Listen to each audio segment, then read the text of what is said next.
Then in the early 2000s, if you didn't have a Blackberry in your hand, were you even in business? It was the device that revolutionized communication, adored by CEOs, celebrities, and governments alike. But fast forward to today, and Blackberry is just a shadow of what it once was. So, how did a company that dominated the mobile industry lose everything?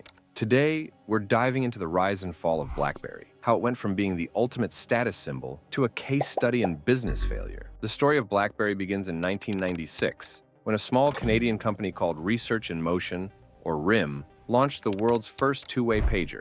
By 1999, RIM introduced the Blackberry, the first mobile device that allowed users to send and receive emails wirelessly. For professionals and businesses, this was a game changer. Overnight, BlackBerry became the must-have device for anyone in the corporate world. By 2008, RIM had captured over 50% of the US smartphone market and nearly 20% of the global market.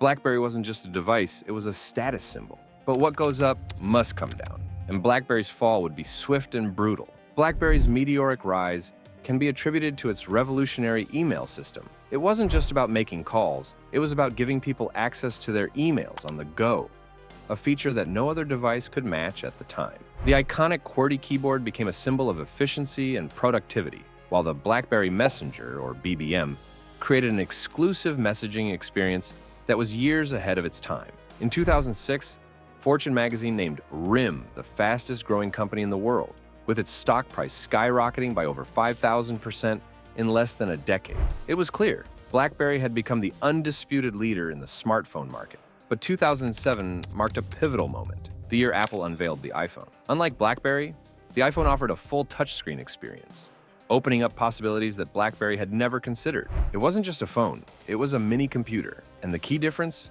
Apple's focus on apps. Instead of just email, the iPhone could do almost anything, thanks to its App Store.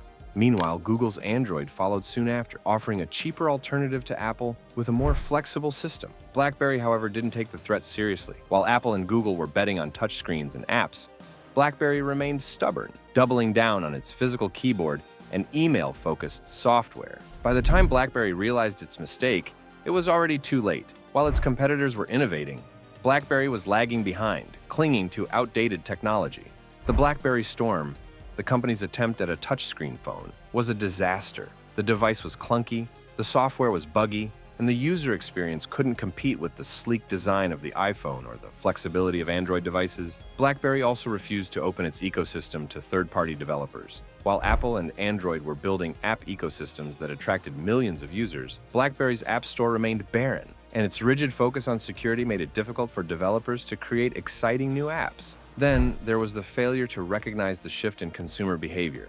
While BlackBerry was focused on business users, Apple and Android were targeting everyone, students, young adults, and everyday consumers who wanted a device that could do more than just handle emails. BlackBerry's failure to innovate wasn't just a technical mistake, it was a business failure to understand where the market was heading. The final nail in the coffin came with the rise of BYOD, bring your own device. As more employees started bringing their iPhones and Android phones to work, BlackBerry's grip on the corporate world began to slip. Companies no longer wanted to invest in BlackBerry devices for their employees, when they could just let them use their personal phones instead. The security features that once made BlackBerry indispensable were no longer a strong enough selling point. By 2013, BlackBerry's market share had plummeted from over 50% to just 3%.